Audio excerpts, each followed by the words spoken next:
In her Pride and Prejudice retelling, Pulse and Prejudice, author Colette Saucier delivers a unique and heady scene between Darcy and Elizabeth in the Netherfield library.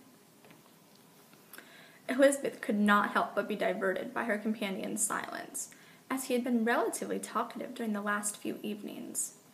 She thought it unlikely he could be embarrassed by their awkward encounter the night before. She wondered that he might have been offended by her comments concerning his defects of character, although he had not seemed so at the time. That she may have the power to offend him diverted her. And in the midst of these musings, her attention turned away from her embroidery to him. In her distraction, she inadvertently scraped the point of her needle across the tip of the middle finger of her left hand. She cried out mildly and raised her hand to examine the cut. Startling her, Darcy immediately stood before her, gripping her hand in his. "Miss Bennet, are you hurt?" he exclaimed. Amused by his sudden and dramatic concern, she laughingly said, "It is merely a flesh wound, I assure you, Mr. Darcy. Pray do not concern yourself."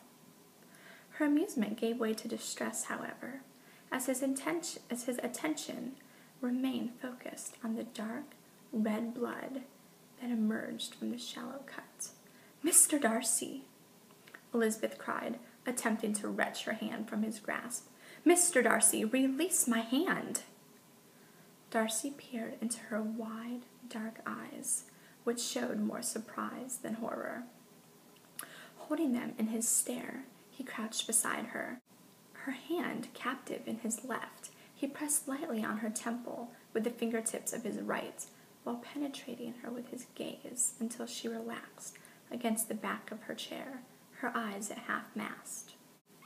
He traced gentle fingers down her cheek and across her jaw, and then took her hand in both of his and brought it to his mouth. She was correct.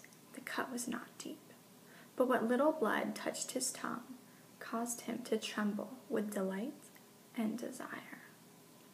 The few drops from her, so deliciously warm and sweet, only increased his hunger.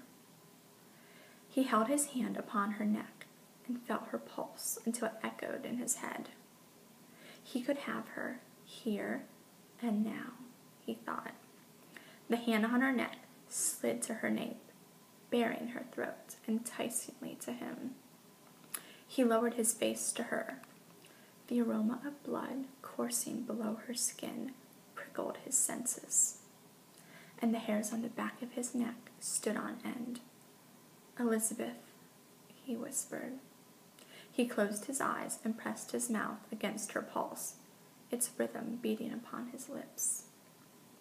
He remained thus, embracing her warmth, desperate for more, until he could muster the strength to pull away from her. He had to believe there existed enough of Darcy the man to prevent him from such a despicable act. Is there enough of Darcy the man left to help him avoid Elizabeth's temptation? There's only one way to find out. Grab a copy of Pulse and Prejudice.